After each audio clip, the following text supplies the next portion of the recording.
Hello everyone, we are from tutorial group 17 and today we will be presenting our assignment on tenses in English writing with the topic of earthquakes. So now I'm going to introduce our group members. Our group consists of 4 members: Fahana Safia, Nur Akila, Bashira binti Japius, Muhammad Irfan bin Kamis and Brian Chinseyang. In this presentation, we will explain different tenses in English including present, past and future forms. Specifically, we will focus on examples related to earthquakes to make it easier to understand.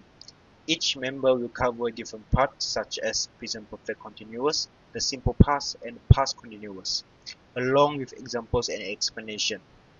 So now let's begin our presentation.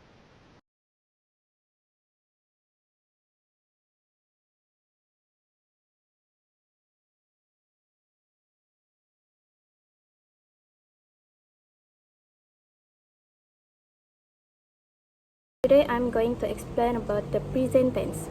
Present tense is things that are happening now, things that are happening regularly, or things that have a connection to the present. Okay, firstly I'm going to explain about the simple present. Simple present, it is used to talk about things that happen regularly, facts, or habits. For example, in the article given here, it is said that but even small quakes can cause a stir. The word can describe the general truths or facts.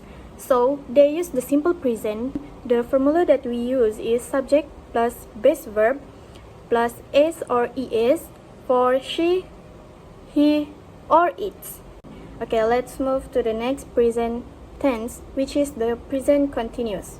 Present continuous, it is used to describe actions that are happening now or are currently in a progress. For example, we can see in the article given here, an earthquake is the ground shaking caused by a sudden slip on a fault. Is shaking is the present continuous, but in this case, it is used in a descriptive way here. For the formula, we use subject plus e or is or a plus verb ing. Okay, now we move to the present perfect. Present perfect, it is like a bridge between the past and the present. It happened in the past but is still important now. It is also started in the past and continues until now. For example, one person has died in Turkey after a magnitude 6.1 earthquake struck the northwest province of Balıkesir on Sunday evening.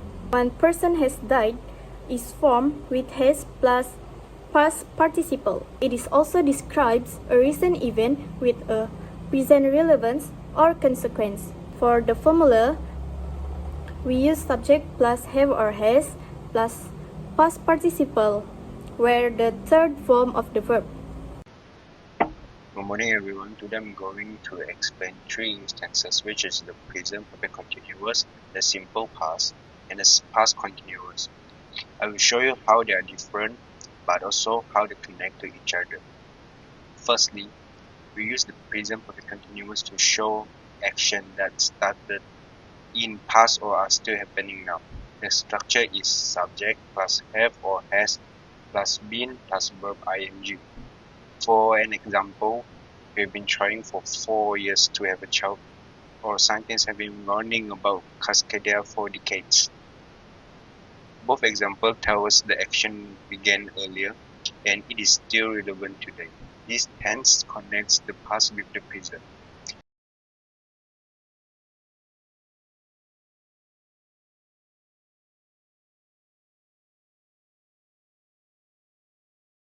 Now, what if the action is already finished? That's when we use the simple past. The simple past describes completed actions. The form is subject plus past form of verb.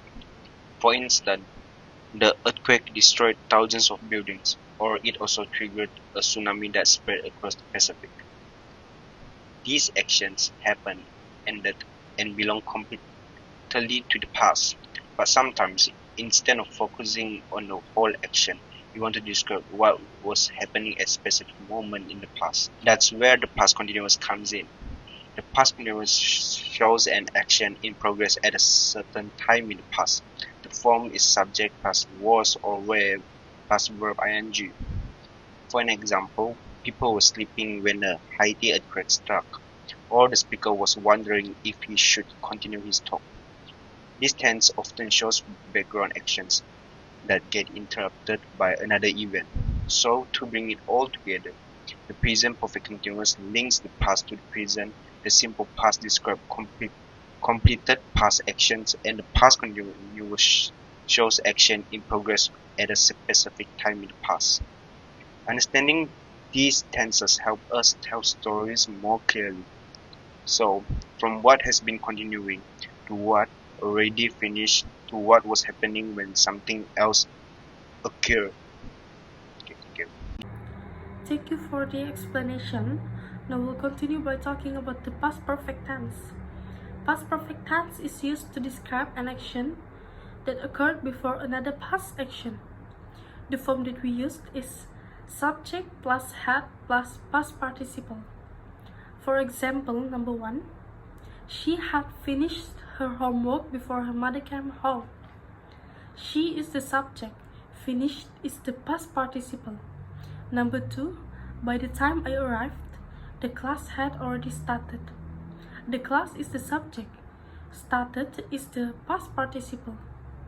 For the article that I picked, by Wednesday, the Chinese rescuers had pulled out 9 survivors, including a pregnant woman and a child. Chinese rescuers is the subject. Pulled out is the past participle. Next is past perfect continuous tense.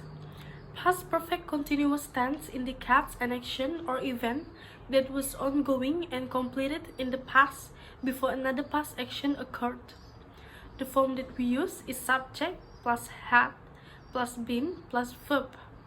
For example, number 1, I had been waiting for 2 hours before the bus arrived. I is the subject. Waiting is the verb. Number 2, they had been working in the garden all morning when it started to rain. They is the subject. Working is the verb. For the article, Abdul Hakim, a 48 welder in Tanjung, a hard-hit village, said his home was damaged by Sunday's quake, and he had been sleeping outdoors with his family in a makeshift tent since then. He is the subject. Sleeping is the verb.